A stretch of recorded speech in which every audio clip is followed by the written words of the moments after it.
It is officially time to party like it's 1999. I am Tim Melton. Across the table for me here in the Culver studio is Mr. Tyler Johns, and we went to go check out the Kyle Mooney directed feature film Y2K. This is a film about the last night of 1999 where two high school juniors crash a New Year's Eve party only to find themselves fighting for their lives when Y2K becomes a reality.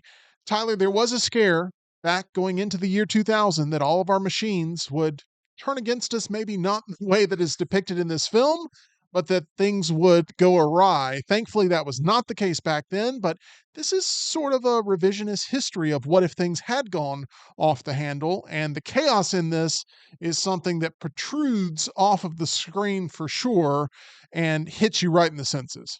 Yep. Even though I was literally an infant when Y2K happened, this movie brings a lot of nostalgia, and I got the backwards hat for the movie. Just a lot of fun. I had a lot of fun with this teen comedy style, horror inspired, I'll say, because it's not really a horror movie, but this delivers on a lot of the notes I was expecting. I am so glad, genuinely, that you had a lot of fun with this movie. I wasn't necessarily thrilled about going into this because I don't like the horror comedy genre very much. There's not a lot of those films that fall into there that I'm really a fan of. So it already had some limitations in my mind, but I do feel like this film tries to be so many different things that it ultimately ends up becoming a misfire. Mm. It is a coming of age film, there's no Yes. doubt. Yes. It's a teen sex comedy. Hmm. It's a horror movie in parts with the disaster movie elements that are going on. It's a stoner movie. It's a buddy Yes. movie. It focuses a lot on music and having commentary about what is authentic and what is just pure marketing. It's a movie about hacking electronics and trying to make statements about the way electronics have invaded all of our lives already. And it is a high school romance. It's all of these things, and I don't feel like it gets any of them perfect, except for the fact that I really, really enjoyed the way that they integrated a lot of the technological sequences in this movie with the AIM instant messaging that's happening on the screen Hmm. and the desktop backgrounds. Even the credits, I thought that they did a pretty good job with that. The computer, the eerie, evil computer Yeah. voice and the dialogue there, all the sort of the technological aspects of them radiating that on screen with the limitations at the time of 2000 and where we are now. I thought that that stuff was really clever and good. And we've seen a lot of movies kind of try to do that. I think of a movie like Unfriended that is something Yeah. that relies heavily on the technological state at that time. I think it's done really well. Seeing a Bill Clinton clip pop up that's buffering, and I found that it was presented in a way that felt charming at times, It did. especially from a technological standpoint. It did, and it's funny that this movie was produced by Jonah Hill because he directed a few years ago another movie for A24 called Mid-90s, which again feels like a true period piece for the mid 1990s. And you've got this where it's just 5 years later, but also still feels like a period piece. I think that speaking of Jonah Hill, a movie like Superbad, Yeah, I feel like it's a movie that has a lot more staying power than something like Y2K, but you can feel the DNA of Superbad absolutely. in this movie. I feel like you can feel the DNA of a couple of films. At times, I got an American Pie sort of feel, Yes. Scream, um, Final Destination, Yep. Idle Hands. I don't know if you've ever seen that movie. I It's a have not horror. heard of that one. It's a horror comedy set in actually filmed in 1999, released in 1999. All right then. Alicia Silverstone is in this movie, which is Yep. supposed to bring up those late 90s feels for a lot of individuals. I do feel like she was sort of a wasted opportunity in this film. Yeah, yeah. I She's a don't know why nothing she's a character in this. she's a mom character that says, 3 lines at the beginning when they're having breakfast, and then 3 Yeah. lines at the end when the story is already resolved. I was thinking to myself, did something happen to where she can't perform anymore? Or like, are they just have her on screen? Or I don't know. And maybe that is the case. Maybe they were hiding something. But let's talk about the real star of this movie, Fred Durst. Oh, yes. Okay. He pops in the late second act of this film. And what you think is going to be just a little cameo turns into him becoming one of the main He's characters of the so good. movie. I am a fan of the Fred Durst cameo that then develops. Maybe it's overstays its welcome just a little bit. No. That's kind of the point of what that character is supposed to be in this movie, so it works for me. One of the biggest laugh out loud moments is when you hear about his political aspirations at the end, 5 years after the event. But the line of the movie for me was when he was like, "Y'all are trying to make me feel like I'm Tipper Gore." I lost it at that. That is, You were the one who laughed at that. I thought it was a very It funny. was good. There were multiple people, I think, laughing at that, but it was very funny because it was such a big part of the culture at the time of wondering if somebody like a Tipper Gore would be successful at eliminating a lot of the entertainment options we consume today, thinking that it was rotting the brains of America. Very funny delivery from there. One of the biggest gripes I have about the movie is it's not a very quotable movie. Give me a second quote that pops out from the movie. Mm. Yeah. Yeah, everything else is just kind of like, Situational. yeah, situational or just what you would consider just your stereotypical, 2000s teen comedy dialogue. And once again, I'm not expecting an Academy Award winning screenplay from this. My expectations are I'm gonna really enjoy this like those other movies that I mentioned, but it's not quotable. This Not isn't a nearly as much as An American Pie. oh no, or Scream or uh, any of these movies I mentioned. Yeah. But I really do feel like the weakest part of the movie is its script and its flow from scene to scene. It just feels a little like something's missing. Some sort of consistency throughout the experience is missing. And I think because it's trying to be so many things that it never finds its groove at being that one great thing. And I do feel like it's a very jarring experience at times for the audience because it just feels like that you're just not getting the emotional punch you hope with this. I thought Kyle Mooney on screen though was fantastic. Him and Oh, his it was stoner great. character, It was great. Best really, character. really funny, and I do think was the best character on screen.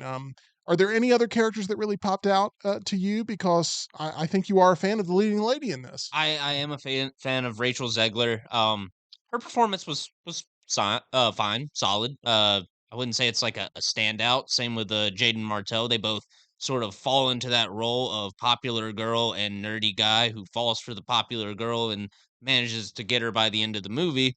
So there wasn't just anything spectacular there for me. So the standouts are, like you mentioned, Fred Durst and Kyle Mooney as the stoner video store manager Oh guy. man, he broke the formula for sure every time he was on screen and kind of stole the movie at points. But once again, he's also directing it. So I wish he could have pulled more out of his other performances and maybe there could have been some stronger material there for them. As a horror movie fan watching this, I do feel like the death sequences in this are extremely weak. Yeah. Very weak. Towards the beginning, there were some good ones. I thought the Tamagotchi, like, drilling into that one girl's head, I thought that was a good one. But the rest of them were just kind of half-assed 2000s reference, and then dead body, maybe you see a pool of blood, and that's about it. It didn't really go into the horror imagery you would expect for this movie. Yeah, I saw the Kyle Mooney, death and the way that that happened a mile away, which was it was still funny, but I felt like it was predictable. I was hoping the power of shrooms was gonna get him through. The the skateboard death I thought was funny because it was so quick and sudden, and it was so it was the high school bully that you don't really care about anyway. A lot of unlikable characters in this too, intentionally unlikable. Yes, yes. So you sort of root for their demise. It's weird. You don't know how you're supposed to approach the movie. Do you approach it in a problem-solving way, or do you approach it as I'm just along for the ride, and whoever survives it, awesome. And I just couldn't get in the groove of this movie. Tyler, final thoughts on Y2K because I do think there are some bright spots in here, but I feel like it was a better idea than it was the execution of that idea. I do feel like it started with well, what if Y2K had actually gone south? What would that be like? And then from that point on, it just probably became a weaker and weaker idea as they started piling everything into the formula.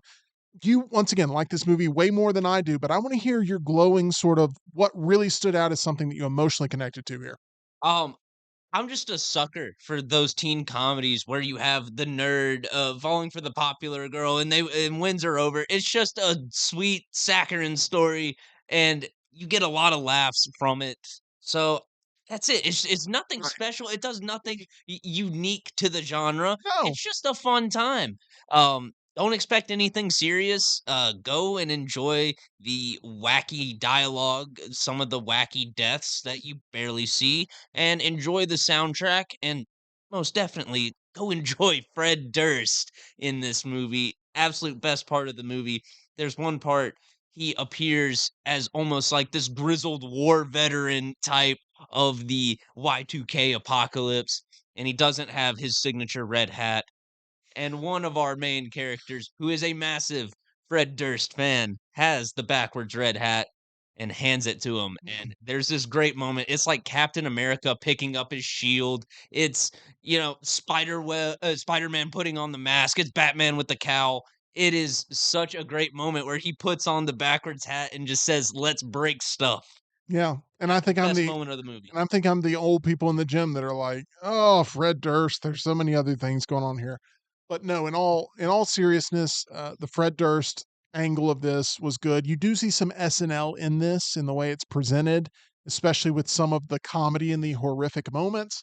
I don't consider that a knock on the film because I like SNL, but maybe it works better as an SNL skit or an SNL short than it does as a feature-length movie for my personal taste. But overall, I mean, it sounds very harsh. It may end up being my favorite two-star movie of the year, but I'm around two, maybe two and a half of where I'm at with this film because just tonally, I'm not on board with hardly any of it. Tyler, what's your That final score? that hurts. You knocked me down. I'll get back up again because you're never gonna keep me down. I'm giving this movie a 3 to 3.5.